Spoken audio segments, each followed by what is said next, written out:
guardado aqui.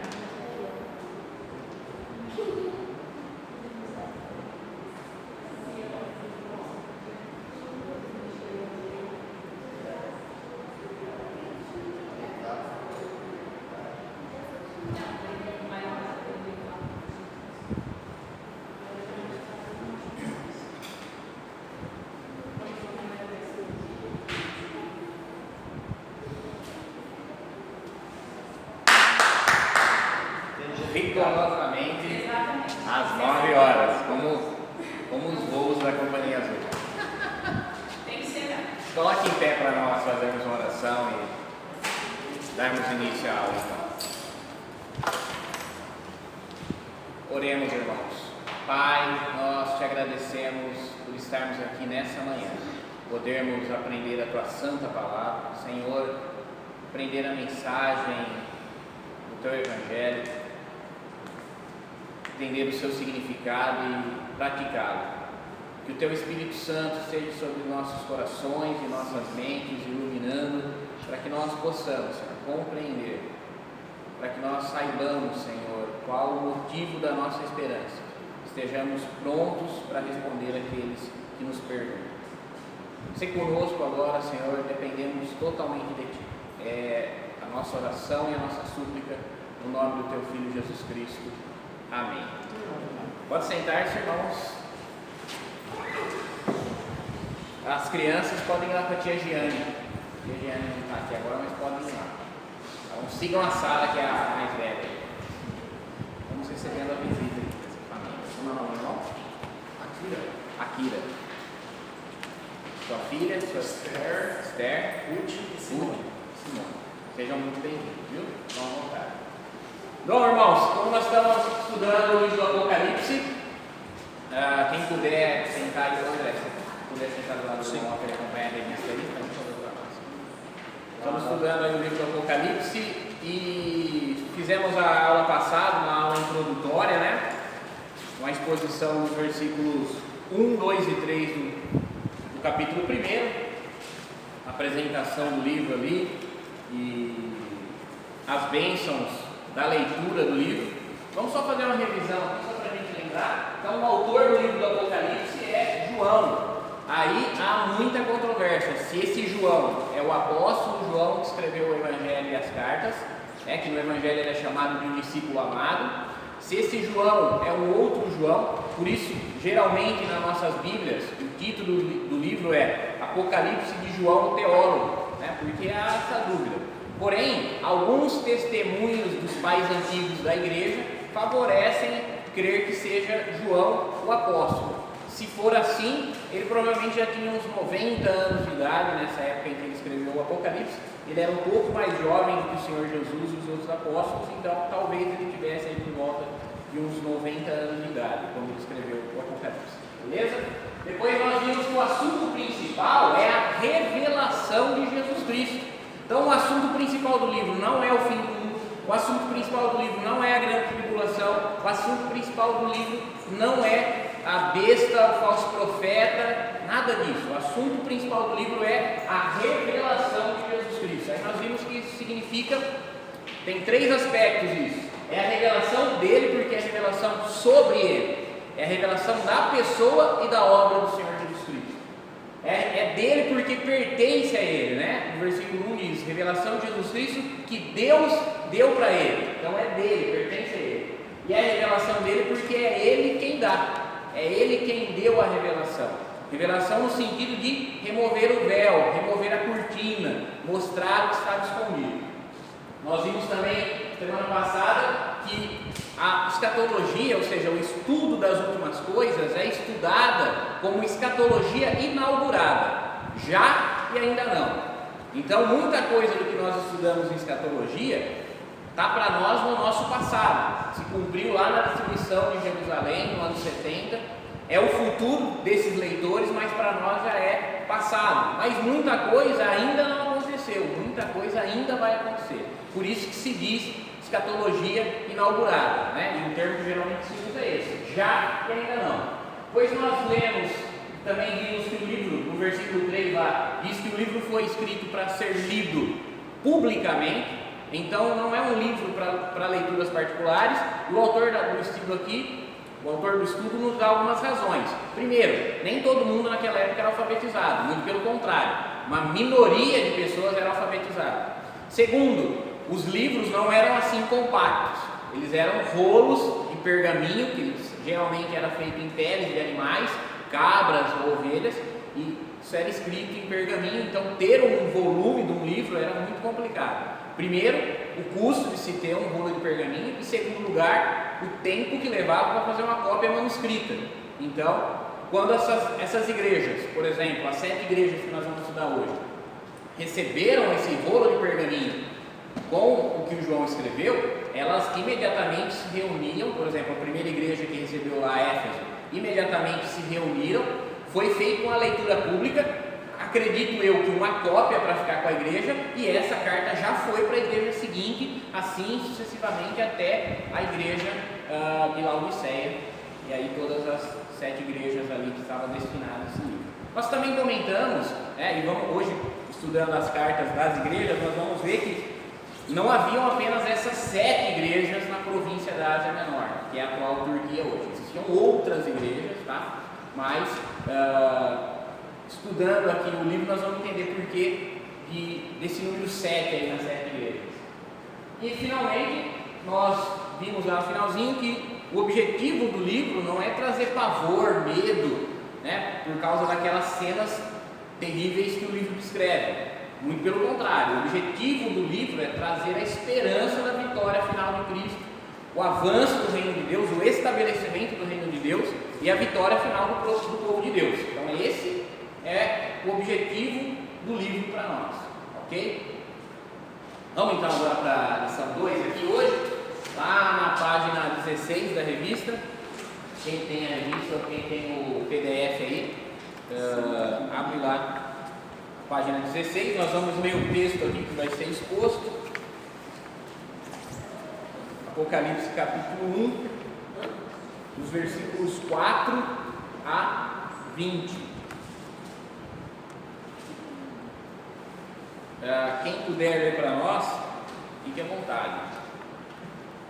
João, as 7 igrejas que encontram na Ásia, graça e paz a vós outros, da parte daquele que é, que era e que há de vir, da parte dos 7 espíritos que se acham diante do seu trono, e da parte de Jesus Cristo, a fiel testemunha, o primogênito dos mortos e o soberano dos reis da terra, aquele que nos ama e, pelo seu sangue, nos libertou dos nossos pecados e nos constituiu reino, sacerdotes para o seu Deus e Pai.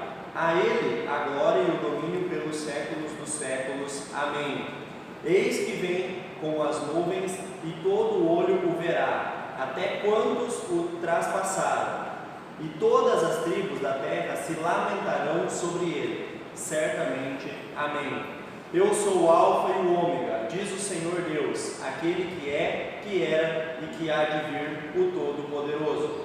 Eu, João, irmão vosso e companheiro na tribulação, no reino e na perseverança em Jesus, achei-me na ilha chamada Patmos, por causa da palavra de Deus e do testemunho de Jesus.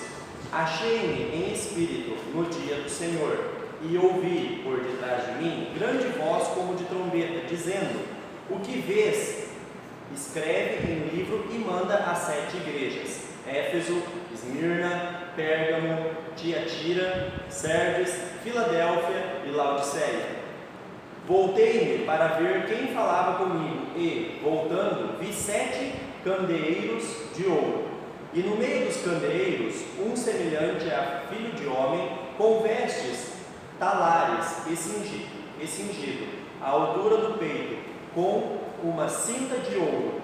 A sua cabeça e cabelos eram brancos como alva lã, como neve, os olhos como chama de fogo, os pés semelhantes ao bronze polido, como que refinado numa fornalha, a voz como voz de muitas águas. Tinha na mão direita 7 estrelas, e das bocas saía-lhe uma afiada espada de 2 gumes. O seu rosto brilhava como o sol na sua força. Quando ouvi, caí a seus pés como morto. Porém, ele pôs sobre minha mão direita, dizendo: não temas, eu sou o primeiro e o último, e aquele que vive. Estive morto, mas eis que estou vivo pelos séculos dos séculos, e tenho as chaves da morte e do inferno. Escreve, pois, as coisas que viste, e as que são, e as que hão de acontecer depois destas. Quanto ao mistério das 7 estrelas que viste na minha mão direita, e aos 7 candeeiros de ouro, as 7 estrelas são os anjos das 7 igrejas, e os 7 candeeiros são as 7 igrejas. Ok, então, vocês lembram qual é o estilo literário do livro do Apocalipse que nós comentamos semana passada? Pitoresco, né? Então é um estilo surreal de linguagem, ok? Nem tudo é puramente simbólico, mas nada é totalmente literal. Então é como num quadro. Um quadro representa-se coisas reais, porém você tem a liberdade de no quadro representar coisas não necessariamente possíveis. Então aqui você vê a descrição de Jesus, é propriamente isso que nós vamos estudar daqui a pouco, mas o que eu quero chamar a atenção é para o versículo 5, a maneira com que Jesus se apresenta. Lembra que ele disse que é o descortinamento de Jesus? Então aqui começa a apresentação desse Jesus descortinado, descoberto. No versículo 5 ele diz: eu sou a fiel testemunha, primogênito dos mortos, príncipe dos reis da terra. Esse é o Jesus que está sendo apresentado. E aí no versículo 8 ele diz: sou o alfa e o ômega, o princípio e o fim, o que é, que era e que há de vir. Então isso fala da divindade de Jesus, da sua eternidade, não como um ser criado, não como uma criatura qualquer, mas como o Deus eterno. E depois novamente, lá no versículo 13, diz que ele estava no meio dos 7 castiçais, um semelhante ao Filho de Homem, vestido até os pés da roupa comprida, cingido pelos peitos com cinto de ouro. Seus cabelos eram brancos, os olhos como chama de fogo, os pés como latão reluzente, e a voz como voz de muitas águas. Então vê como que essa descrição de Jesus é uma descrição surreal. Jesus é um homem, sim, Jesus é um homem. Desde que o Verbo encarnou, Jesus tornou-se homem. E depois da encarnação, nunca mais ele deixou de ser homem. Ele ressuscitou como homem, subiu ao céu. Ele é Jesus Cristo, homem. Ele é 100% Deus, mas desde a encarnação ele é 100% humano, totalmente identificado com a humanidade. Esse Jesus é visto por João, não como ele foi visto pelos 2 discípulos a caminho de Emaús, como foi visto pelos 11, como foi visto por Tomé. Não é descrito como alguém que tem marca de cravo na mão, um furo no lado. Ele é descrito de outra forma, como quem tem olhos de fogo. Então você percebe a linguagem pitoresca que João emprega. Aquilo que ele viu é surreal. Obviamente que o Jesus ressuscitado, que apareceu aos discípulos, comeu pão e peixe com ele depois da ressurreição, é um Jesus ser humano, homem, mas na visão ele tem olhos de fogo, na visão ele tem pés como de latão. Então nós precisamos entender o que isso significa e não imaginar que Jesus tem pés de metal, tem olhos que pegam fogo. Senão a gente cai numa bobeira de levar tudo literalmente e imaginar que João estava louco e delirando. Fredson. Assim, então João ele teve essa sabedoria de mostrar talvez a grandeza de Jesus, no sentido... Eu acredito realmente que a visão que João teve é isso. Ele viu um homem de cabelo branco que tinha fogo nos olhos. Porém, isso é uma visão. Isso é uma visão surreal. Isso é, vamos dizer assim, isso é como se ele estivesse sonhando acordar. Entendeu? E aí, depois ele diz o seguinte aqui, lá no versículo 19, fala um pouquinho do que é a escatologia inaugurada. Ele diz assim: escreve aquilo que tem visto, as coisas que são e as que hão de acontecer. Então vê como que é inaugurado? Já e ainda não. As coisas que são, principalmente capítulo 2, 3 e 4, né? A situação atual das 7 igrejas. Capítulo 4, a abertura dos 4 primeiros, capítulo 4 vai falar do trono de Deus. Capítulo 5, a abertura dos 4 primeiros selos. que depois nós vamos aprender isso também, o que significa. Isso são as coisas que são e as que hão de vir. Então é o que ainda está por se realizar, tá bom? Então depois, ao longo do estudo, nós vamos identificar o que é e o que ainda há de vir. Outra coisa interessante, no versículo 5, ele fala assim: o mistério das 7 estrelas que vistes na minha mão. Então Jesus tinha 7 estrelas na sua mão, e dos 7 castiçais de ouro. As 7 estrelas são os anjos da igreja, os anjos das 7 igrejas, e os 7 castiçais que vistes são as 7 igrejas. Então veja, é uma visão. Ele viu 7 castiçais, 7 candelabros, mas os 7 candelabros não têm um significado literal, eles têm um significado simbólico. Eles são as 7 igrejas. Por que 7? Porque 7 é um número completo. Tudo no Apocalipse que refere-se a 7, refere-se a completo, que não falta nada, pleno. Por quê? Baseado na semana da criação. Deus terminou, concluiu toda a sua obra nos 7 dias. 6 dias trabalhou e no 7º cessou de trabalhar. Ok? Então por isso o número 7. 7 igrejas não significam as 7 igrejas apenas. Então pastor, é só aquelas 7 igrejas, né? A igreja Batista de Vera não vai levar aquelas broncas que as 7 igrejas vão levar. Vai sim, porque 7 igrejas significa todas as igrejas, a completude da igreja de Cristo, tá bom? Então vamos lá aqui para a revista, para a gente estudar esse trechinho aí. Lá na página 16, então, motivação. O que distingue um seguidor de alguém, um seguidor de Jesus, de alguém que não o tem como Senhor? Então, o que nos diferencia como seguidores de Jesus? Há alguma diferença entre um cristão e um não cristão? Essas perguntas fazem todo sentido hoje, da mesma forma como fazia na época do Apocalipse. Elas visam responder a questão sobre a forma como um crente deve se portar no meio de uma sociedade hostil ao senhorio de Cristo. Então veja, nos dias em que o Apocalipse foi escrito, havia pelo menos 2 oposições fortes à igreja. A primeira delas, os judeus. Os judeus se opunham fortemente à igreja porque eles viam Cristo como um falso profeta e a fé cristã como uma heresia sendo introduzida no seio do judaísmo. Segunda oposição era a oposição de Roma. Por quê? Porque Roma era um império idólatra, obviamente, politeísta, porém eles governavam sobre tributação. Para os judeus terem liberdade religiosa de adorarem no templo o Deus próprio deles, tinha que ser pago um imposto, um tributo.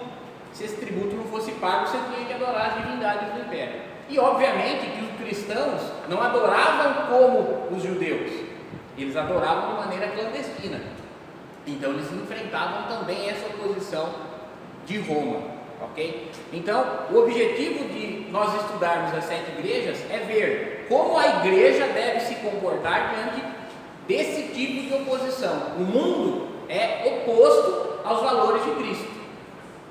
Talvez hoje nós não estejamos vivendo uma perseguição como eles viveram nesse tempo, mas nós não somos bobos e nós sabemos que em lugares do mundo há perseguição como havia naqueles tempos, lugares onde custa a nossa vida professar a nossa fé, lugares em que os crentes são presos, são torturados, são mortos, perdem suas propriedades e seus bens.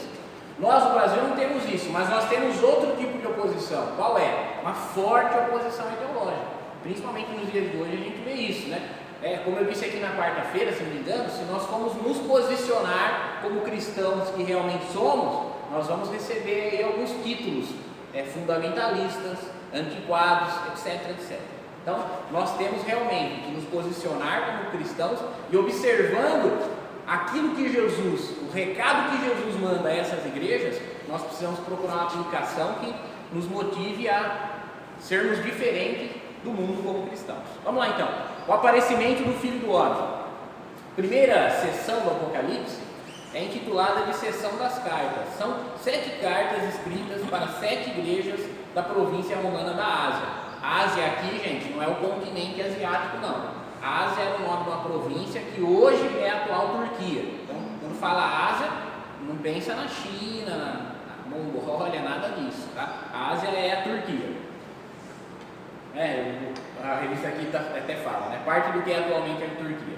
É uma sessão que começa no capítulo 1, versículo 4 e se estende até o final do capítulo 3.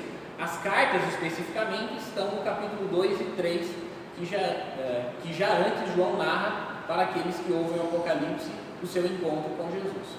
Todo discípulo de Jesus sonha em ver o seu Senhor. Isso aconteceu com João de uma forma maravilhosa, milagrosa. Ele se encontrava exilado na ilha de Patmos em função de alguma perseguição sofrida. O apóstolo não dá detalhes sobre a perseguição, mas esclarece que estava na ilha por causa da palavra de Deus e pelo testemunho de Jesus. Um detalhe importante aqui: não há nenhum consenso a respeito do motivo pelo qual João se encontrava em Patmos. Quando ele diz por causa da palavra e pelo testemunho, pode entender-se que ele foi preso por causa da palavra e do testemunho, ou que ele estava lá como um missionário aos presos por causa da palavra e do testemunho.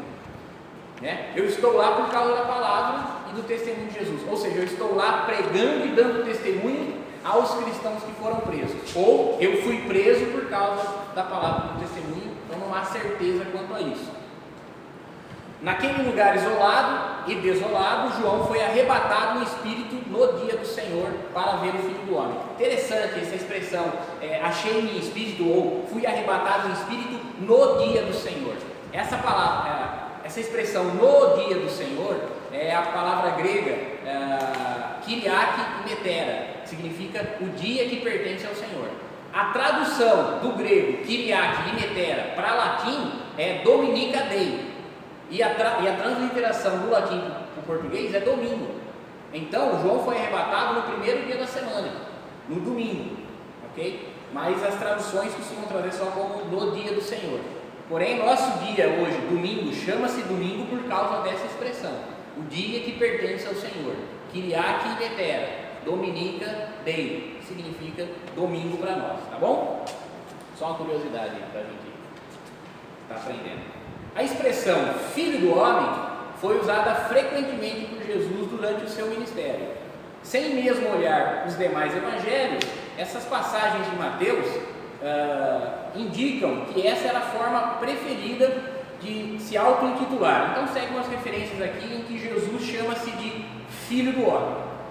Isso é um título messiânico que Jesus recebe, principalmente lá no profeta Jeremias. Ok? Mas o profeta Isaías, Ezequiel, Daniel também usam a expressão Filho do Homem, e Jesus identifica-se sempre como o Filho do Homem, mostrando que ele é aquele de quem os profetas haviam profetizado. Em sua visão inaugural, João descreve o seu encontro com o Filho do Homem, o Senhor Jesus, por meio de símbolos que se repetirão nas cartas para as igrejas. Cada aspecto da descrição é uma afirmação cristológica. O cinto de ouro que cinge seu peito simboliza a realeza de Jesus. Então Jesus é o Rei dos Reis, o Príncipe dos Reis da Terra. Os cabelos brancos apontam para a sua sabedoria. Então espera-se que quanto mais velho fica, mais sabedoria se adquire, mais sábios conselhos, pelo menos deveria ser, né? Então Jesus ter cabelos completamente brancos indica quão sábio ele é. Os olhos como chama de fogo indicam conhecimento penetrante e também a onisciência de Jesus, né? Lá em Hebreus, o escritor em Hebreus diz assim, que nós teremos que prestar contas àquele a quem todas as coisas estão nuas e patentes, ou seja, tudo é sabido por ele, por isso olhos de fogo. Os pés, como de latão reluzente, falam da sua firmeza e estabilidade. Isso nos remete às colunas do templo, ou seja, firmeza, certeza, sustentação. A voz como de muitas águas, a sua autoridade. A espada na boca, a palavra de Deus, conforme Efésios lá, né? A palavra, a espada do Espírito. Diante de uma visão como essa, não restava alternativa senão prostração e adoração. João se prostra em espírito diante de Jesus, visto em sua glória, e recebe dele a missão de encaminhar uma mensagem para 7 igrejas, os 7 castiçais da província da Ásia. Haviam só essas 7 igrejas? Não. Havia, por exemplo, a igreja de Colossos, ficava na província da Ásia. Hierápolis ficava na província da Ásia. Ok? Mas 7, então, para que o significado de plenitude, de completude do número 7 ficasse claro. Beleza? Alguma dúvida até aqui? Não? Qualquer coisa vocês ergam a mão e me interrompam, tá? Vamos lá então às 7 cartas. Ah, pastor, mas nós não vamos ler o capítulo 2 e 3? Não, aqui no estudo nós vamos ter uma visão panorâmica. É importante a gente frisar que durante as 7 cartas, no capítulo 2 e 3, Jesus se apresenta novamente com aqueles títulos que ele se apresentou a João. Então, para cada igreja específica, ele dá uma apresentação de si. Para uma igreja, ele vai dizer: eu sou a fiel testemunha. Para outra igreja, ele vai dizer: eu sou aquele que tem os olhos de fogo. Para outra igreja, ele vai dizer assim: eu sou o príncipe dos reis da terra. Então, e aí ele vai dar cada conselho, repreensão. Depois tem uma tabelinha aqui na revista para nós vermos ela, mas vale depois nós, particularmente, lermos os capítulos 2 e 3 aí, para nós vermos na íntegra a mensagem das 7 cartas. Então vamos lá, as 7 cartas. A carta de Éfeso é dominada por temas da história do Éden, a árvore da vida e o paraíso de Deus. Esmirna é uma carta de vida e morte. A igreja de Pérgamo é chamada para um confronto. Tiatira precisa se fortalecer. Sardes é exortada a buscar paciência. Filadélfia é alertada com a imagem da porta aberta e do pilar do templo. Laodiceia, por sua vez, encerra o ciclo das cartas. Seus membros deveriam entender o que realmente é importante para Deus. Com exceção de Sardes, todas as cartas apresentam evocações de momentos diferentes da história do povo de Deus no Antigo Testamento. Em Éfeso, a criação; em Esmirna, o êxodo; em Pérgamo, o deserto e a conquista da terra prometida; em Tiatira, o templo; em Laodiceia, o exílio. A leitura das cartas parece indicar que as igrejas estavam em dúvida sobre a forma como se deveria viver o seguimento de Jesus. Isso as dividia em grupos ou partidos, os que estavam ainda, o que tornava ainda mais difícil servir a Deus. Pela leitura das cartas, a análise da relação entre os elogios e as críticas que o Filho do Homem faz a cada igreja, é possível traçar um quadro geral. Então, veja bem, irmãos, muitas pessoas se sentem desmotivadas ou buscam como justificativa o não congregar pelo fato de a igreja não ser perfeita. Okay? Então, eu costumo sempre dizer isso é uma coisa que eu repito diversas vezes. Dizer que você não vai na igreja, porque na igreja existem muito hipócritas, é o mesmo que dizer que você não vai no hospital quando você estiver doente, porque lá tem muita gente doente. É exatamente isso. Você está doente, o hospital é um lugar que só tem outros doentes, mas é lá o melhor lugar para você estar. Eu e você somos hipócritas. Veja bem, nós somos hipócritas. Nós vamos na igreja, lá tem um monte de hipócritas, porque é lá que se trata a hipocrisia. Ah, pastor, mas o senhor é hipócrita? Em certo nível, sim. Porque existe uma hipocrisia natural, que é o quê? Eu tenho erros, cometo falhas, mas eu não quero que vocês saibam. Então eu cumpro os meus erros e minhas falhas. Agora, existe uma hipocrisia ruim, que é a que Jesus combatia, que é a hipocrisia velada. É como Jesus expressa: é você querer tirar o cisco do olho do teu irmão, tendo uma tora cravada no seu. O que é que Jesus fala? Hipócrita, tira primeiro a tora que está no seu olho, então verás bem e poderás tirar o cisco do olho do teu irmão. Então, obviamente, que eu cumpro aquilo que eu não quero que vocês vejam no pastor Tiago, e vocês fazem isso também. Porém, essa não é uma hipocrisia velada. Eu não quero parecer para vocês aquilo que eu não sou. Eu não estou aqui teatralizando aquilo que eu não sou. Esse tipo de hipocrisia teatral que Jesus condena. Então, quando nós lemos as cartas das igrejas, nós vamos ver que essas igrejas eram igrejas como as nossas, igrejas imperfeitas, igrejas com dificuldades. Só essas igrejas? Não! Nós vemos, por exemplo, a primeira carta de Paulo aos Coríntios tratando o tempo todo de divisão, de facção, de partidos dentro da igreja. Nós vemos a carta de Éfeso, de Paulo a Éfeso, dizendo para a igreja manter a unidade da fé, o vínculo do Espírito.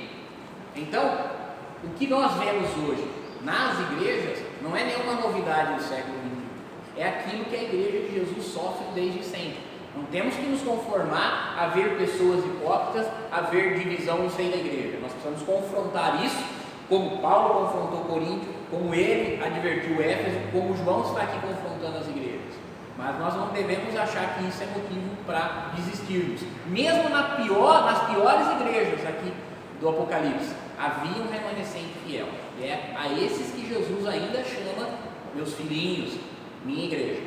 Beleza? Então vamos lá, seguindo aqui. Igrejas mais divididas internamente: Éfeso, Sardes, Pérgamo e Tiatira. Então eram igrejas facciosas mesmo, igreja que tinha um grupo que defendia determinada ideia e outro grupo outra determinada ideia. Parecem ser o principal foco da atenção do livro do Apocalipse. Uma igreja não recebe um elogio sequer e nem encorajamento. Laodiceia: os membros dessa igreja estavam seguindo um tipo de cristianismo que os afastava do caminho. Então a igreja de Laodiceia era um clube social, todo mundo ali era membro da igreja, uma igreja bastante rica, materialmente falando, porém, como nós vemos na carta, Jesus estava do lado de fora. E duas igrejas recebem muitos elogios e encorajamentos: Esmirna, porque era uma igreja perseguida, era uma igreja que estava sendo perseguida e mantinha-se fiel, e Filadélfia, que curiosamente, não existe coincidência, mas curiosamente o nome da cidade, Filadélfia, significa amor fraternal, amor de irmãos. Então essa é uma igreja que expressava bem o nome que ela recebia. Não contém chamada ao arrependimento ou qualquer tipo de ameaça essas duas igrejas, ao mesmo tempo em que recebem fortes louvores, ao contrário de Laodiceia. São as igrejas que com mais atenção seguem o caminho. O quadro a seguir dá uma ideia geral dos elogios, promessas, das críticas e ameaças. Então vamos lá. Primeira igreja, Éfeso: elogio, trabalho árduo, perseverança, falta de tolerância com o pecado na igreja, então vivendo disciplina eclesiástica, intolerância com falsos profetas, então julgando o que é pregado, sofrimento por Cristo e ódio às obras dos nicolaítas. Depois eu já vou falar para vocês aqui o que pode ser esses nicolaítas. Crítica: obedece sem amor, né? Lembra o que é que Jesus fala para ela lá? Volta ao teu primeiro amor, volta às primeiras obras. Tenho contra ti, porém, que abandonaste o teu primeiro amor. Aí, veja bem, a tradução nos leva a imaginar que é uma primeira doçura, um primeiro encanto pelo Evangelho que a gente tem lá na conversão. Porém, a Escritura nos chama diversas vezes ao amadurecimento, a deixarmos de sermos meninos, a crescermos e buscarmos alimento mais sólido. Então Ele não quer que a gente seja, como que é a expressão? Não é inocente, é ingênuo. Jesus não quer que a gente seja ingênuo como naquele primeiro encontro com Ele. Quando Ele diz assim: deixaste o teu primeiro amor, a leitura melhor para essa frase seria: deixaste o amor que vem antes. Então o amor não era a motivação, o amor não vinha antes. A motivação deles era a doutrina, era a disciplina eclesiástica, era as obras, as boas obras que eles tinham, mas eles não eram movidos pelo amor. O amor não vinha antes, o amor não vinha primeiro como motivação. Então, geralmente a gente lê isso e pensa: eu tenho que voltar àquela ingenuidade do primeiro amor. Mas não é isso que o texto está dizendo. O texto está dizendo que eu devo continuar amadurecendo, que eu devo continuar avançando, boa doutrina, julgando os profetas, obras laborosas, bastante trabalho, mas a motivação precisa ser o amor aos perdidos. O amor tem que vir primeiro. Então, nunca mais você vai ler da mesma maneira esse trecho aí. Você vai sempre ler assim agora: tenho contra ti que deixaste o amor que vem primeiro. Tá bom? Vamos lá. Não amam como no princípio. A ameaça: sem arrependimento ficará sem o candelabro. Então Jesus nos diz assim: se você não se arrepender, eu removerei o seu castiçal. O que é o castiçal que nós vimos lá? O castiçal é a igreja. Remover o castiçal significa deixar de existir como igreja local, significa fechar as portas. Quando a igreja não se arrepende dos erros que comete, cedo ou tarde, Cristo remove o seu castiçal e a igreja deixa de existir. Quase certeza que a igreja de Éfeso não obedeceu à repreensão de Jesus, porque hoje ela não existe. Hoje ela, se você for lá na Turquia, não existe lá a igreja de Éfeso, nem como ruína e nem como congregação local. nós precisamos ficar atentos. Cada repreensão, cada puxão de orelha que nós recebemos de Cristo como igreja precisa ser fielmente obedecido, porque senão ele tira o nosso castiçal. E aí as portas da igreja local se fecham. A igreja deixa de existir. Esmirna, a igreja sofre, mas é rica na graça de Deus. O elogio, né? Perseguida injustamente por judeus. Nenhuma crítica, nenhuma ameaça. Promessa: se for fiel até a morte, receberá a coroa da vida. Então isso é um encorajamento que Jesus dava a Esmirna diante de uma forte perseguição, e essa perseguição mais direta, de serem presos, serem torturados, de serem mortos por causa do testemunho. Uma coisa que a gente se engana quando a gente lê o Apocalipse é que a gente entende que nesse momento histórico aqui, por volta do ano 70, houvesse uma perseguição generalizada no Império, e não havia. Havia uma perseguição pontual em Roma, porque lá, desde que o Nero atirou fogo na cidade e culpou os judeus e os cristãos estavam sendo perseguidos em Roma, na capital. Havia uma perseguição forte na Judéia, porque os judeus perseguiam os cristãos, e havia uma perseguição pontual numa ou noutra cidade. Por exemplo, em Pérgamo havia uma perseguição bem pontual, Jesus fala que ali estava o trono de Satanás, o culto ao deus escapulário, deus da medicina. Sabe o símbolo da medicina lá, aquele bastão com a cobrinha? Esse é o símbolo do deus escapulário, deus da medicina, deus grego da medicina. Ali existia um templo do deus escapulário, por isso ele fala: está o trono de Satanás. Satanás não é a antiga serpente lá do Éden, mas os médicos não precisam ter medo agora de usar o símbolo deles, por favor, não tem nada a ver. Mas na linguagem simbólica do Apocalipse, dizer o trono de Satanás significa a cidade onde havia o culto do deus escapulário. Esculápio. Então o deus Esculápio, ali havia uma perseguição. Se você não adorasse ele, você ia ser perseguido. Em Esmirna, quem perseguia os cristãos? Os judeus locais. As sinagogas locais da cidade de Esmirna perseguiam os cristãos, e aí mentiam contra os cristãos para os romanos, e esses cristãos eram presos, eram torturados, etc. Mas não havia uma perseguição generalizada, tá, gente? Em qualquer lugar que você era perseguido indiscriminadamente. Pérgamo é adoradora de verdade, elogio, né? Fiel mesmo no centro da perseguição. Então lá, o templo do deus Esculápio. Crítica: tolera pessoas como Balaão. O que o Balaão fez? O Balaão foi subordinado para ensinar uma falsa doutrina para os judeus, lá no episódio da mula do Balaão, lá, né? Ele foi assalariado para amaldiçoar os judeus. Ele amaldiçoou como? Ensinando os filhos de Deus, os judeus, a se prostituírem e a comer da idolatria. Então havia algumas pessoas aqui que estavam sendo subordinadas pelos não cristãos de fora a ensinar a igreja a tolerar essas coisas dentro. Ameaça: caso não haja arrependimento, Jesus vai trazer juízo sobre ele. Promessa nenhuma. Tiatira, os elogios: boas obras, amor, fé, serviço, perseverança e crescimento. Crítica: tolera Jezabel, imoralidade espiritual na igreja. Então Jezabel era uma das que seguiam a doutrina de Balaão, ou seja, que toleravam a prostituição e as imoralidades da igreja. Quando nós pensamos em prostituição, irmãos, nós podemos imaginar apenas que é uma sede desenfreada sexualmente. Não é só isso. Porque a prostituição nos tempos antigos era uma prostituição cultica, era um culto de prostituição. Então haviam templos para deuses de fertilidade, como Eros, como Dionísio, como Apolo, como Diana, né? E nesses, por exemplo, se uma mulher fosse estéril, ela procurava esses templos e ela tinha relação com os sacerdotes. A mesma coisa o homem que fosse estéril, mantinha relação com as sacerdotisas, né? E os filhos que nasciam dessas relações culticas eram sacrificados a esses deuses logo após o nascimento, como uma forma de ofertá-los, então ter fertilidade, ter colheitas férteis, suas vacas parirem muito, ou você ter filhos.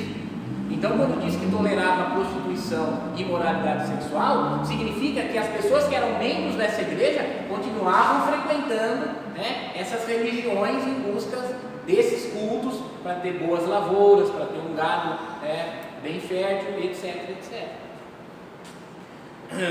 Ameaça para os discípulos de Jezabel, morte e sofrimento. Ele diz assim: vou pôr vocês de cama. Talvez isso refira-se a alguma doença venérea, alguma doença sexualmente transmissível, e vou matar Jezabel se ela não se arrepender. Jesus diz.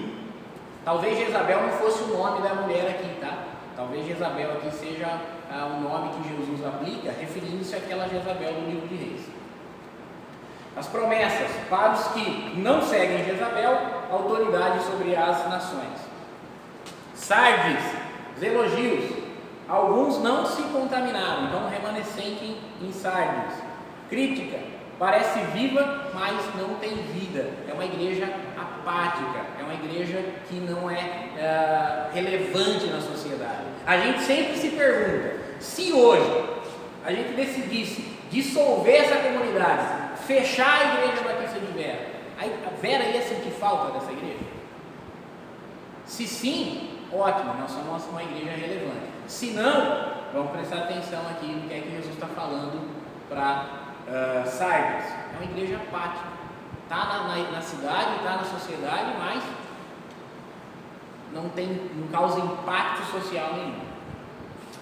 A ameaça, Jesus vai trazer juízo sobre ela, e a promessa para os puros, a companhia de Jesus. Então você vê, embora houvessem ameaças, há um remanescente fiel, e Jesus faz distinção entre os fiéis e os infiéis. Filadélfia, elogio, pouca força, mas guardou o nome. Então, ao contrário, a igreja de Filadélfia era uma igreja pequenina, era uma igreja que tinha pouca força, talvez poucos bens materiais aí. Nenhuma crítica, portanto nenhuma ameaça, e promessa, Jesus vai guardar até o fim. Então, Jesus perseverando a igreja. Laodiceia, nenhum elogio. Até mesmo Sardes e Tiatira tem elogios, mas Laodiceia nenhum elogio, ok? Crítica, é morna, indiferente, miserável, pobre, cega e nua. Morno, quando nós pensamos em morno, nós pensamos assim, uma igreja quente é uma igreja fervorosa, uma igreja que ora fervoroso, né, que o pastor ele tem ânimo, ele tem entusiasmo, e uma igreja fria é uma igreja solene, né, os irmãos com um pouco mais solenidade, mas não tem nada a ver isso, tá? Aqui Jesus está usando uma figura de linguagem, porque era o seguinte: existiam duas cidades, Hierápolis e Colossos, e elas ficavam entre Laodiceia. Em Hierápolis haviam águas geladas, haviam picos, montanhas, e o degelo daquelas águas traziam água bem fresca para Hierápolis, água geladinha, que não existia geladeira naquela época, né, gente? E em Colossos haviam fontes termais, né, como as que a irmã Mara foi lá, são fontes medicinais, aquelas águas quentes para curar inflamações, etc, e etc, né? Então Jesus está falando, você não tem nem o refrigério de Hierápolis e nem a cura de Colossos. Você nem refrigera e você nem cura, você é morno. Por quê? Porque a água que chegava em Laodiceia era trazida de Hierápolis em aquedutos. Depois dá uma procurada lá no Google, aquedutos da Roma Antiga. Então os romanos construíam aquedutos que transportavam água já naquela época. Só que quando a água de Hierápolis chegava em Laodiceia, ela estava como? Morna. Então vai lá, põe uma garrafinha de água lá, um copo d'água no fogão, deixa ele chegar a uns 50 graus e bebe. Você vai ter vontade de vomitar. Por isso Jesus está falando, você é nauseante, tem vontade de vomitar, porque você é morna, porque você é indiferente. Então, frio não é ruim. Frio significa serenidade, significa refrigério. Não é isso? A Bíblia não diz que o Senhor refrigera a nossa alma? Pedro não fala isso? Arrependam-se, sejam batizados para que cheguem no tempo do frescor, do refrigério de Deus para vocês. Então ser frio não é ser solene, ser parado, não tem nada a ver isso. Frio é algo bom, frio é ser sereno, frio é ter refrigério. E mais ou menos o que ele fala no versículo 16 do capítulo 3, que ele é a ponto de vomitar. É como se fosse para a gente que toma um chimarrão ou toma um tererê. Quando ele chega na parte morta, o tererê, se ele está muito gelado, ele é bom. O chimarrão, se ele está quente, ele é bom. Agora, se o chimarrão ficar morno ou o tererê ficar morno, dá ânsia e dá vontade de vomitar, porque ele não tem gosto, ele não tem a sua essência, o tererê não é nem frio, o chimarrão não é nem quente. Então, chega no seu organismo, dá um revertério e você vomita. É isso E aí. esse sentido. O que é então mornidão? Mornidão é indiferença. Okay? É frequentar a igreja porque você tem um compromisso de domingo à noite. Você estar indiferente. Nós vemos na carta que Jesus está do lado de fora, batendo na porta da igreja. Então, eles estão tão preocupados com o ambiente social agradável que eles têm, e a cidade é uma cidade rica, que eles nem se davam conta que Jesus estava do lado de fora. E aqui, ameaça: será vomitada se não se arrepender, porque são águas nauseantes. E a promessa, nenhuma, arrependa-se. Há uma promessazinha, né? Apocalipse 3:20 fala: se alguém ouvir a minha voz e abrir, então, pessoalmente, uma ou outra pessoa, embora congregasse uma igreja como essa, uma ou outra pessoa pontualmente podia ouvir Jesus batendo e ter um encontro pessoal com ele, mas corporativamente falando, a igreja não tinha esse encontro. Seria como os Sardes, então, mais ou menos nesse sentido? No sentido de parece viva, mas está morta? Não, Sim, porém. que ali ele diz, né, nos elogios, alguns não se contaminaram, ou seja, não era toda a igreja, e no final ele diz, para os outros, ou seja, para aqueles que. Mas em Sardes, esse remanescente parece ser maior. O número que você fala, a quantidade de pessoas. Parece que em Sardes tinha um grupo remanescente. E na Laodiceia não, em Laodiceia é um encontro pessoal com Jesus, por exemplo. No meio de uma igreja totalmente indiferente, o André ouve Jesus batendo e Jesus salva o André, mas o restante da turma se perde, entendeu? Só hipoteticamente, tá?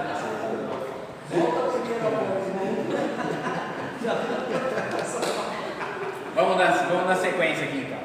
Então vamos lá. Essas 7 igrejas vivendo num mundo que é hostil a elas, sendo pressionada ou por fora, a perseguição dos romanos e dos judeus, ou por dentro. Jezabel, os nicolaítas. Verdade, vamos falar. O que são os nicolaítas?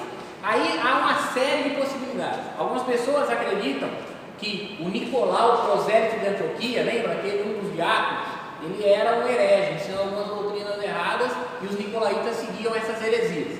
Eu discordo dessa posição, porque o texto de Atos 6, que diz que ele foi escolhido porque ele era um homem cheio do Espírito Santo e de bom testemunho. Então duvido que um homem cheio do Espírito Santo e de bom testemunho pudesse ensinar alguma heresia, mas alguns eruditos vão dizer isso. E outras vão dizer que o nome Nicolaíta, vê que em nenhum momento chama de Nicolau, fala Nicolaitas, ou seja, pessoas que agem como Nicolau. E como seria agir como Nicolau? E aí o negócio está no significado dessa palavra. Significa aquele que domina o povo. Okay? Nico significa domínio e Laos significa povo. Aquele que domina o povo. Lembra que Pedro escreve aos presbíteros falando assim, não apacentem o rebanho de Deus que está no meio de vocês, como exercendo força, autoridade, rigor sobre eles, mas pastoreiem pelo exemplo, servindo o rebanho. Então os nicolaítas eram pessoas autoritárias, autocráticas, pessoas que governavam a igreja. Para nós que somos congregacionais, que temos um governo democrático na igreja, faz bastante sentido imaginar que um governo episcopal, monárquico, onde um presbítero, um superintendente governa a igreja, seja ruim. Que o que Jesus quer é um governo democrático da igreja, um governo congregacional, onde todos exerçam sacerdócio universal. Eu fico mais com essa posição. Que nicolaítas são os governantes opressores da igreja, pessoas que mandam na igreja. Eles são os donos da igreja. Beleza? Pastores autoritários. Eu acho que nicolaítas é isso. Em crise com a sociedade. Vamos lá então. Enquanto essas igrejas estavam enfrentando crises e divisões internas, ainda precisavam se preocupar com os adversários de fora das comunidades. Esses poderiam ser divididos em 2 grupos. De um lado estariam aqueles ligados ao judaísmo, seriam os que se dizem judeus e não são, expressão que implica que eles deveriam fazer parte de um grupo de judeus na província da Ásia. Para o Filho do Homem, eles não são verdadeiros judeus, mas são a sinagoga de Satanás, ou seja, a escola do diabo, sinagoga de Satanás. Do outro lado também, adversários externos, pode-se perceber o contexto social mais amplo, que provocou a morte de Antipas. Prenderá outros e levará muitos à morte dentro de breve. Esse contexto é personalizado na besta que persegue e mata quem se recusa a adorá-la. Nós vamos ver mais adiante no capítulo 11. Nos tempos de João, este grande adversário era o Império Romano e a sua estrutura social e política. A principal crise com o Estado nos tempos de João residia na questão do culto imperial. Então, eles adoravam o imperador. Para os propósitos imperiais, ele servia como uma expressão de lealdade e gratidão por parte dos cidadãos. João revela para as igrejas que o culto imperial era sinal de fidelidade ao adversário do Filho do Homem, o grande dragão. Justamente por isso, as igrejas deveriam esperar perseguição para o futuro próximo. Curiosamente, dentro das igrejas haviam pessoas lideradas por figuras chamadas simbolicamente balamitas, nicolaítas, falsos profetas, que entendiam que não havia problema nenhum nessa prática religiosa da sociedade. Para eles, praticar o culto imperial era apenas uma atividade cívica, sem implicações para a fé em Cristo. Dentre esses líderes, destaca-se a figura de Jezabel, a líder da igreja de Tiatira. Veja muito bem aqui uma coisa. Então, o que eles estavam falando? Não tem problema, pode ir lá no templo, lá adorar o imperador, entregar uma oferta lá, mas no seu coração você adora Jesus. Não tem problema nenhum, né? Você não precisa ser tão radical. Talvez o discurso era esse. Jesus está dizendo que não, que adorar o imperador, que adorar os falsos deuses é idolatria, é abominação. Praticar os cultos de imoralidade sexual é pecado, o cristão deve deixar isso. Mas havia então alguns falsos profetas, alguns que seguiam a doutrina de Balaão, alguns nicolaítas que tentavam dizer, não tem problema, você vai lá no templo lá do imperador, adora o imperador lá, mas no seu coração você adora Jesus. E o que Jesus está dizendo é que tem problema sim, não se pode servir a dois senhores, né? Tem que se enfrentar as consequências de professar o nome de Jesus. Beleza? Alguma dúvida até aqui? Não? Então vamos lá então. Terminando já. Relação com a vida. As cartas do Apocalipse manifestam diferentes perspectivas das igrejas daquela época quanto à forma de se relacionar com o contexto social. O que alguns líderes achavam ser simplesmente uma prática cívica, o Apocalipse descreve profeticamente como prostituição e idolatria. Irmãos, vamos prestar muita atenção, porque mais adiante, quando nós vamos entender o que são as bestas e o que significa a prostituta sobre a besta, nós vamos entender que é justamente essa tolerância com a idolatria, essa tolerância com a falsa religião. Eu vou até adiantar um termo aqui para vocês, é o ecumenismo, é dar a mão com as outras religiões, que é justamente o que Jesus está censurando aqui. Ok? Existe uma diferença entre diálogo interreligioso, ok, e ecumenismo. É misturar as religiões, misturar as profissões de fé. Ecumenismo quer dizer concordar também com a disciplina da outra religião. A princípio, quando o ecumenismo surgiu, se não me falha a memória, século XX, 1900 e alguma coisa, o objetivo era um diálogo entre os cristãos, católicos, ortodoxos, copta, protestantes. Então, haver um diálogo entre os cristãos. Hoje já extrapola isso. Hoje já é acrescentado o judaísmo nesse diálogo, hoje é acrescentado o Islã, o Espiritismo, etc, etc, etc. E aí eu já vou adiantar também uma coisa para vocês. Eu imagino que a segunda besta que sobe do mar, sobe da terra, que é chamada de o falso profeta, ele parece um cordeiro, então parece cristão, mas fala como dragão, então fala como diabo.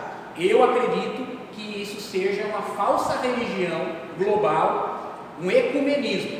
E aqueles que quiserem manter-se cristãos e não ceder ao ecumenismo é que vão acabar sendo perseguidos durante aquilo que o livro vai chamar depois aqui de grande tribulação, tá bom? Então só adiantando isso para vocês, esse meu entendimento. Então o ecumenismo já estava procurando atacar a igreja daqui do Apocalipse, adorar o imperador junto com o culto ao Senhor, etc, etc.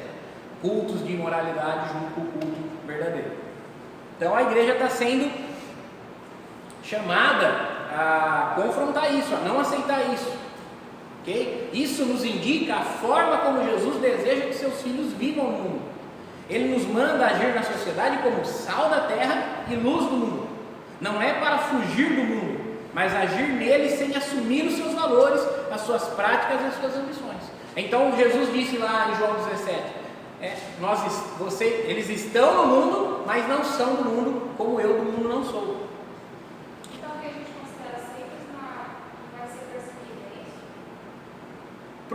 Muito provavelmente as seitas vão ceder ao ecumenismo, vão fazer parte dessa religião global. Isso é uma especulação minha, tá, gente? O livro não fala isso claramente, tá bom? Mas eu acredito, por exemplo, que somente a igreja fiel e verdadeira, e quando eu falo igreja, não estou falando de uma denominação qualquer, mas dos crentes fiel e verdadeiro, é que não vão tolerar o ecumenismo mais adiante, no futuro próximo, talvez para nós. Mas as seitas não.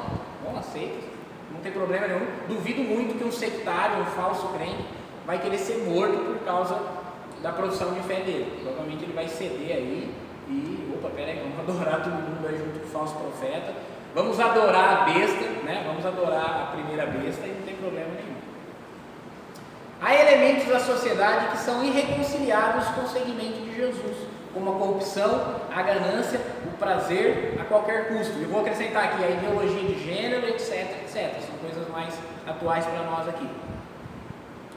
E nesse caso, não podemos negociar nossos valores em prol de benefícios sociais, quaisquer que sejam eles.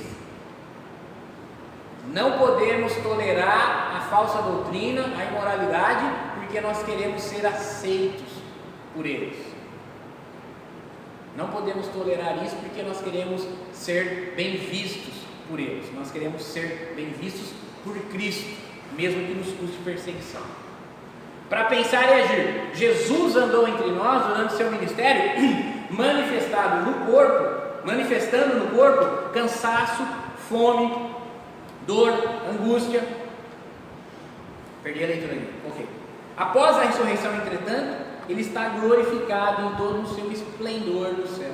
A visão do Filho do Homem deve arder nos nossos corações em confiança no poder de Jesus para cumprir cada uma das suas promessas, especialmente a que aparece em Apocalipse 1:7. Eis que vem com as nuvens. Então, como é que nós estamos preparados para o encontro nosso com Jesus?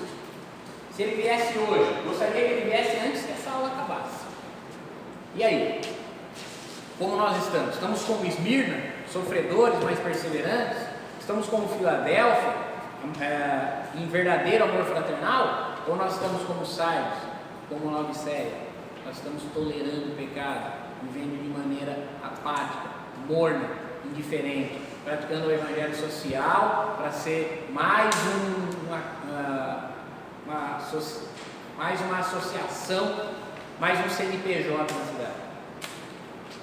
Então, nós não somos uma entidade de classe, não, nós somos a igreja de Jesus Cristo.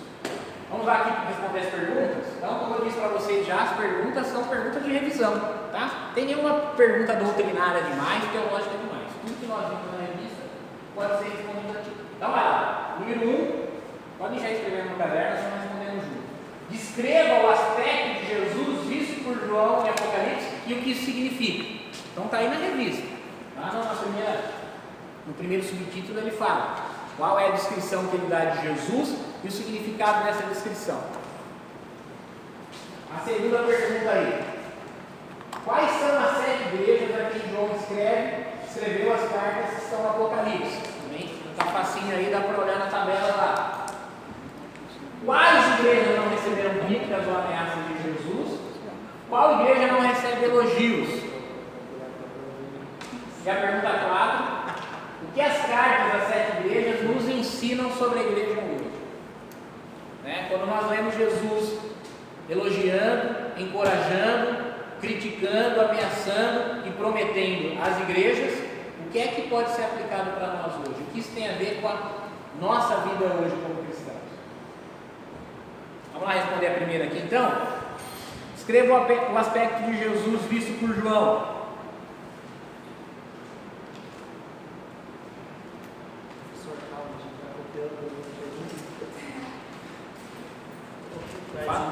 Fala que oração aí para mim. Oi? Que oração aí para mim? Hã? 10 e 1. Estou nem estourando o horário aqui. Preciso acelerar. É a sua. Estava aqui no primeiro banco? É a sua.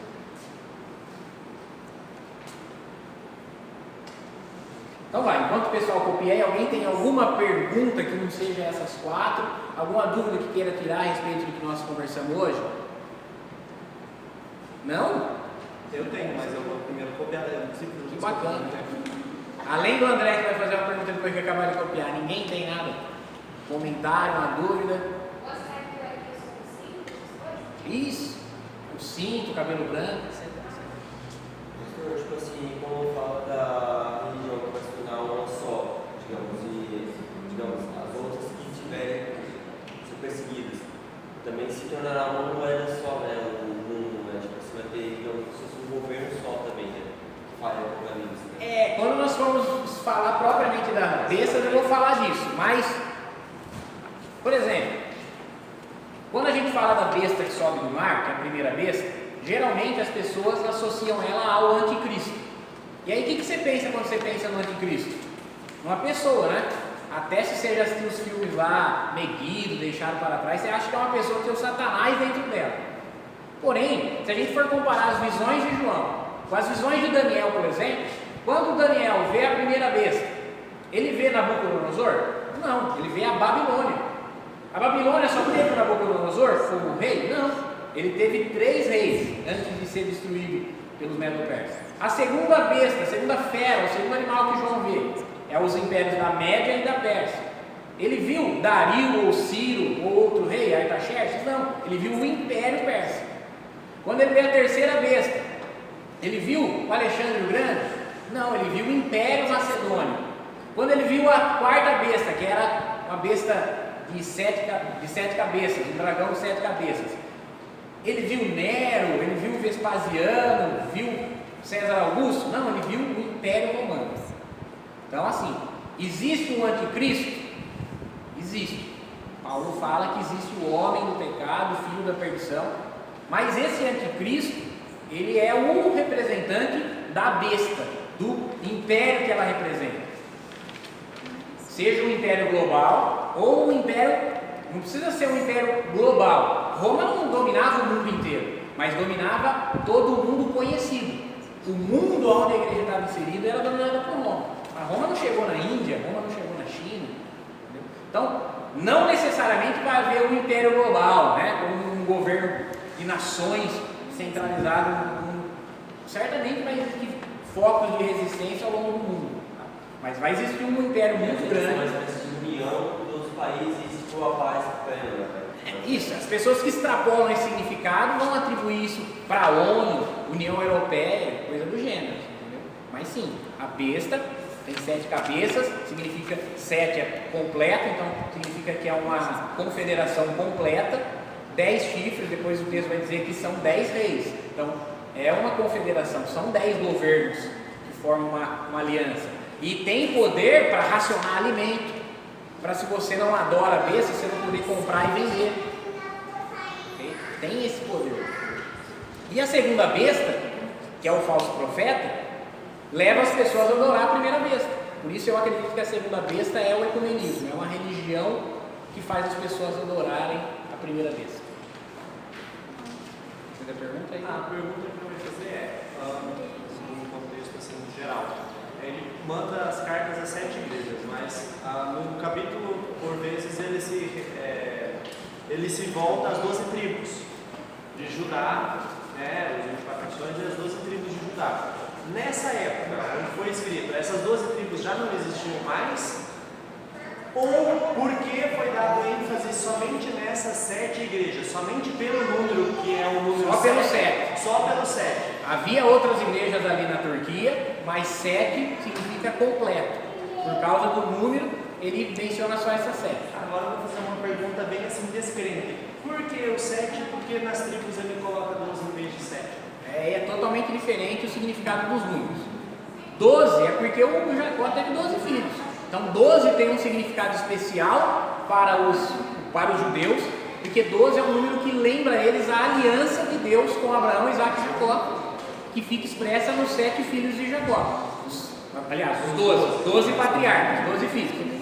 12 que na verdade eram 14, porque o Jacó abençoou os 2 filhos de José como netos dele, como filhos dele. Mas o número 12 tem esse significado de aliança. Por isso que depois Jesus escolhe 12 discípulos. Só que os 12 discípulos também são 14, porque um se desvia, que é o Judas, o Matias é escolhido para substituir ele e Jesus escolhe Paulo. Então as 12 tribos são 14 e os 12 apóstolos também são 14. Mas por que 12? Porque 12 lembra os judeus da aliança de Deus com o seu povo. Então, os 24 anciãos, mas nós vamos estudar isso na próxima lição. Os 24 anciãos falam disso, da aliança de Deus com o povo da velha aliança, os 12 patriarcas, e a aliança de Deus com o povo da nova aliança, a igreja. Então, por isso que ele aparece nessa questão que nem nós vimos na aula passada, que o livro, a ênfase do livro é para mostrar a vitória em Jesus Cristo, né, e a grandeza de Deus revelada aqui, né, nós conhecemos Ele. Então, nesse sentido, por isso que toda vez que aparece as 12 tribos, 24 nações, é sempre para falar sobre a questão mais da aliança e mais uma certa forma de promessa no livro de Apocalipse. Eu vou deixar para quando chegar nessa parte explicar direitinho, mas vou adiantar para vocês o seguinte: 24 anciãos, 144 mil, que é 12 vezes 12 vezes 1000, 12 tribos significa o povo de Deus. Não está falando dos judeus de cada uma das 12 tribos. 24 anciãos não são 24 pessoas, não são os 12 filhos de Jacó e os 12 apóstolos. Quando sempre remete-se ao número 12, é o povo de Deus. O povo de Deus é o 12. 24, o povo da antiga e da nova aliança, e 144 mil, 12 vezes 12 vezes 1000. Mas depois nós vamos chegar a isso certinho aqui. Acho que se não me engano é na próxima lição já, ou no máximo na quarta lição. Vamos responder as perguntas aqui, que a hora já estourou. Vamos lá então, descreva o aspecto de Jesus e o significado. Vamos lá, cinto de ouro significa? Vamos gente, responde, né? Cinto de ouro significa? Realeza. Cabelo branco? Sabedoria. Olhos de fogo? Conhecimento, onisciência. Pé de latão? Firmeza e estabilidade. Voz como de muitas águas? Autoridade. Espada na boca? Palavra de Deus. Vai achar que Jesus vem igual o ramo com uma faca no dente, hein? Meu Deus. Quais são as 7 igrejas? Éfeso, Esmirna, Pérgamo, Tiatira, Sardes, Filadélfia e Laodiceia. Beleza. Quais igrejas não receberam críticas? Esmirna e Filadélfia. Esmirna e Filadélfia. Que não receberam crítica foram essas duas. Esmirna e Filadélfia. Está lá no quadrinho. E qual não recebeu elogio? Laodiceia. Beleza? O que a carta 7 igrejas nos ensina hoje? Está lá, é a última afirmação da revista. Na lição. O que é que nós aprendemos hoje, se nós observarmos, aplicarmos para nós as cartas? Está aí antes do para pensar e agir.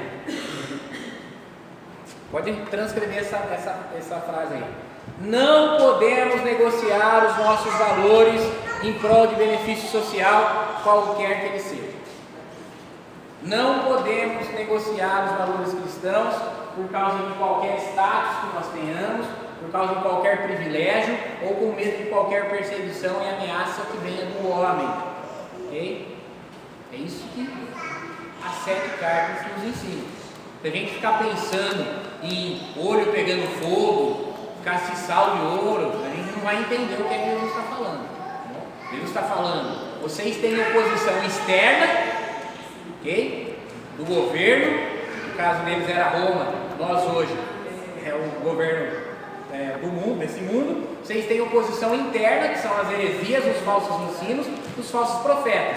Vocês têm que resistir aos dois e permanecer fiéis a mim. Mesmo que vocês percam privilégios, percam bens, percam propriedades, percam liberdade ou percam a própria vida. Tá bom? Mais alguma pergunta? Não? Fredson. Sim, porque se existirem igrejas, né, na Ásia, na Ilha de Roma, por que ela não era perseguida? Não generalizadamente. Perseguição era em uma ou outra cidade pontualmente. Como nós vimos, por exemplo, em Esmirna, os judeus perseguiam os cristãos lá. Em Roma, que não fala da cidade de Roma, mas em Roma, os cristãos eram muito perseguidos por causa daquele problema que teve com Nero, que atirou fogo em Roma. Okay? Lá em Jerusalém, eram os judeus que perseguiam a igreja, mas não existia uma perseguição generalizada, mundial aos cristãos. Tinha lugar onde os cristãos viviam em paz, a Odisseia mesmo. Viviam tão em paz que deixaram de ser cristãos verdadeiros. Beleza? Então se coloque em pé para nós orarmos.